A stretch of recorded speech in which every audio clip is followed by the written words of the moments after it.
सोच्नु भएको छ हजारौं किलोमिटर टाढा भइरहेको एउटा लडाईँले भोलि बिहानै यहाँ नेपालमा पेट्रोलको भाव कसरी बढाउन सक्छ। आज हामी यही विश्वव्यापी तनाव र हाम्रो दैनिक जीवन बीचको त्यो नदेखिने तर एकदमै बलियो सम्बन्धलाई केलाएर हेर्दैछौँ। हो, आजको हाम्रो मुख्य प्रश्न नै यही हो, कसरी मध्यपूर्वमा चर्किएको इजरायल र इरान बीचको द्वन्द्वको आगोले यहाँ नेपालका परिवारहरूको भान्सा र बजेटलाई पोल्न सक्छ। आउनुहोस् अब यसको गहिराईमा जाउँ। ल सुरु गरौँ पहिलो खण्डबाट, यो द्वन्द्व किन र कसरी एउटा टाढाको मात्रै घटना होइन भन्ने कुराबाट। हेर्नुस् त, यो स्ट्रेट अफ हर्मुज यो विश्वको अर्थतन्त्रको लागि एउटा मुख्य धमनी जस्तै हो, किनभने संसारको लगभग 20% तेल यही साँगुरो समुद्री बाटो भएर जान्छ। अब सोच्नुस्, जब यहाँ तनाव बढ्छ यो धमनीमा एक किसिमले ब्लकेज जस्तो हुन्छ, अनि त्यसले के गर्छ त विश्वभरि तेलको आपूर्तिमा गडबड सुरु हुन्छ र यहीबाट सुरु हुन्छ त्यो आर्थिक असरको श्रृङ्खला।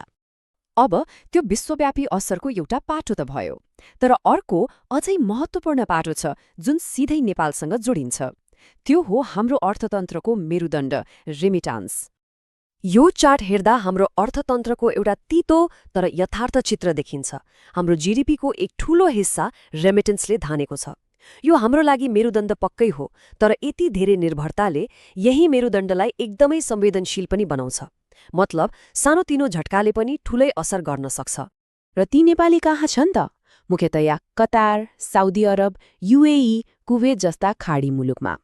अब जब त्यो क्षेत्रमा द्वन्द्वको बादल मडारिन्छ, त्यसको असर त्यहाँको अर्थतन्त्रमा पर्छ र त्यसको सिधा मारमा पर्छन् त्यहाँ काम गर्ने लाखौं नेपालीहरू।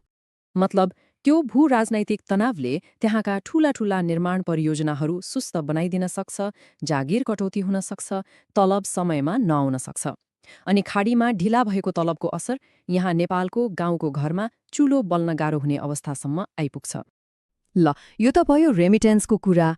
अब हेरौँ अर्को सिधा असर, त्यो हो इन्धनको मूल्यमा लाग्ने झट्का। टाढाको लडाईले हाम्रो पेट्रोल पम्पसम्म कसरी असर गर्छ? आउनुहोस् यो चेनलाई बुझौँ। यो असरको श्रृङ्खला एकदमै सिधा छ। पहिलो, मध्यपूर्वमा द्वन्द्व चर्कियो। दोस्रो, तेल बोक्ने जहाजहरूको बाटोमा अवरोध आयो। तेस्रो, विश्व बजारमा तेलको भाव ह्वात्तै बढ्यो। र चौथो, हामीले त एक थोपा तेल पनि उत्पादन गर्दैनौं, सबै किनेर ल्याउने हो। त्यसैले त्यो बढेको मूल्य सिधै हाम्रो बजारमा आइपुग्यो। हो, यसको सोझो अर्थ के हो भने त्यो टाढाको लडाईको असर हाम्रो दैनिक जीवन, हाम्रो भान्सासम्मै आइपुग्छ। पेट्रोलको भाव बढ्छ, गाडी भाडा बढ्छ, अनि गाडी भाडा बढेपछि गाउँबाट तरकारी ल्याउने लागत बढ्छ र बजारमा तरकारी पनि महँगिन्छ। यो सबै एकअर्कासँग जोडिएको छ। आर्थिक असर त छँदैछ। अब कुरा गरौँ नेपालको कूटनीतिक सन्तुलनको, जुन यस्तो बेलामा निकै नाजुक अवस्थामा हुन्छ।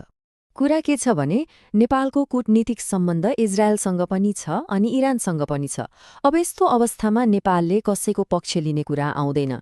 यसले हामीलाई तटस्थ बस्न बाध्य बनाउँछ। र यो तटस्थताको पछाडि एउटा ठूलो कारण छ।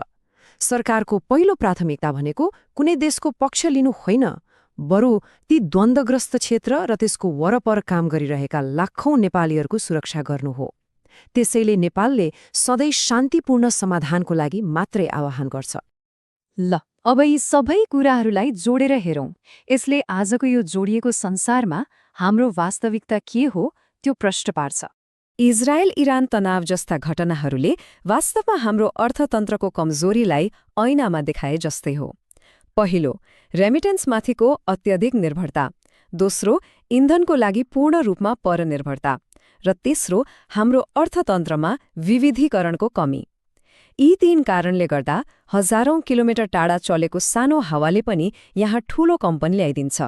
त्यसैले अन्त्यमा के भन्न सकिन्छ भने विश्वव्यापी युद्धहरूले सहर मात्रै भत्काउँदैनन्, यिनीहरूले अर्थतन्त्रलाई नै हल्लाइदिन्छन्। नेपाल युद्धको मैदानबाट त धेरै टाढा होला, तर आर्थिक युद्धको असरबाट टाढा छैन, किनभने आजको संसारमा भूगोलको दूरीले खासै अर्थ राख्दैन जब असरको तरङ्गले हाम्रो घरको ढोका नै ढक्क ढक्क्याउन आइपुग्छ।